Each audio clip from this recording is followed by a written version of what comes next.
अगले 4 महीनों में देश के 5 विधानसभा राज्यों में होने वाले चुनावों का ऐलान हो जाएगा, जिसके लिए लगभग सभी पार्टियां तैयारियों में जुटी हैं। लेकिन इन तैयारियों के बीच राज्यों की पार्टियों में चल रही आंतरिक कलह की खबरें भी तेज हो गई है। उसी कड़ी में अब उत्तराखंड विधानसभा से भी सत्तारूढ़ पार्टी बीजेपी की कलह अब धीरे धीरे बाहर निकलती दिखाई दे रही है। दरअसल पार्टी में 2 धड़े साफ दिखाई दे रहे हैं, जिस पर कांग्रेस ने भी चुटकी ली है। तो आखिर क्या है मामला, देखेंगे इस रिपोर्ट में। उत्तराखंड विधानसभा चुनाव दहलीज पर खड़ा होकर दस्तक दे रहा है, लेकिन सत्तारूढ़ बीजेपी के लिए मुश्किलें पैदा हो रही हैं, क्योंकि भले ही पार्टी बहुमत के साथ वापसी का दावा कर रही है, लेकिन पार्टी के अंदर शहमात का खेल चल रहा है, जिसका कारण है पार्टी का 2 धड़ों में बंट जाना। एक धड़ जो कांग्रेस से बीजेपी में शामिल हुए लोगों का है, तो दूसरा पुराना भाजपाइयों का। अब दोनों ही अपने वर्चस्व की लड़ाई में लगे हुए हैं, जिससे पार्टी की मुश्किलें बढ़ गई हैं, क्योंकि पार्टी जानती है कि इसका खामियाजा उसे आगामी विधानसभा चुनाव में भुगतना पड़ सकता है। दरअसल कांग्रेस से भाजपा में शामिल हुए विधायक पार्टी में कुछ लोगों पर आरोप लगा रहे हैं कि उनकी उपेक्षा की जा रही है और उनको पार्टी से निकालने की साजिश की जा रही है। विधायकों ने खुले तौर पर चेतावनी दे डाली है कि अगर उनकी समस्याओं को हल नहीं किया गया तो वो दूसरा कदम उठाने को मजबूर हो जाएंगे। वहीं दूसरी तरफ कुछ लोग बीजेपी में शामिल हुए कांग्रेसियों को बाहर करने की फिराक में हैं।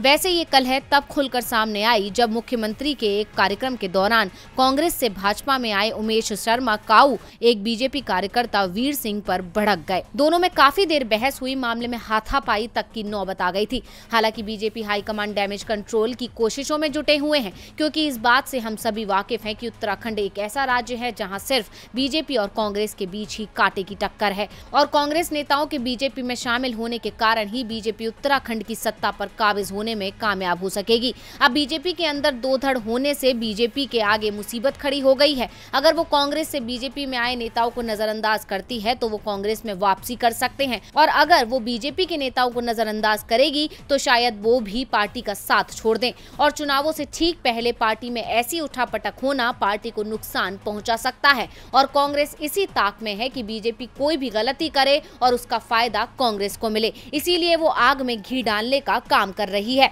दरअसल कांग्रेस प्रदेश अध्यक्ष ने कहा कि उमेश शर्मा काऊ को भाजपा में कभी सम्मान नहीं मिल सकता। जब वो भाजपा में जा रहे थे तब भी उनको भाजपा के कुचक्र में फंसने से सतर्क किया गया था, मगर वो भाजपा के कुचक्र में फंसे। इसके साथ ही उन्होंने दावा किया कि काऊ और हरक सिंह रावत ने उनके नेता से संपर्क किया है, जिसकी सूचना हाईकमान को दे दी जाएगी, और दोनों नेताओं को पार्टी में लेना है या नहीं ये फैसला हाईकमान करेंगी। कुल मिलाकर आने वाले दिनों में उत्तराखंड की राजनीति करवट बदल सकती है, जो चुनाव से पहले बीजेपी की मुश्किलें बढ़ा सकता है, क्योंकि उत्तराखंड की सत्ता में बने रहने के लिए बीजेपी ने बहुत दांव चले हैं। लेकिन क्या अब बीजेपी के सारे दांव फेल हो जाएंगे, या बीजेपी इस कलह को शांत करने में कामयाब हो जाएगी? अब बीजेपी इस चक्रव्यूह से कैसे निकलेगी, ये देखना दिलचस्प होगा। डीवी लाइव की रिपोर्ट।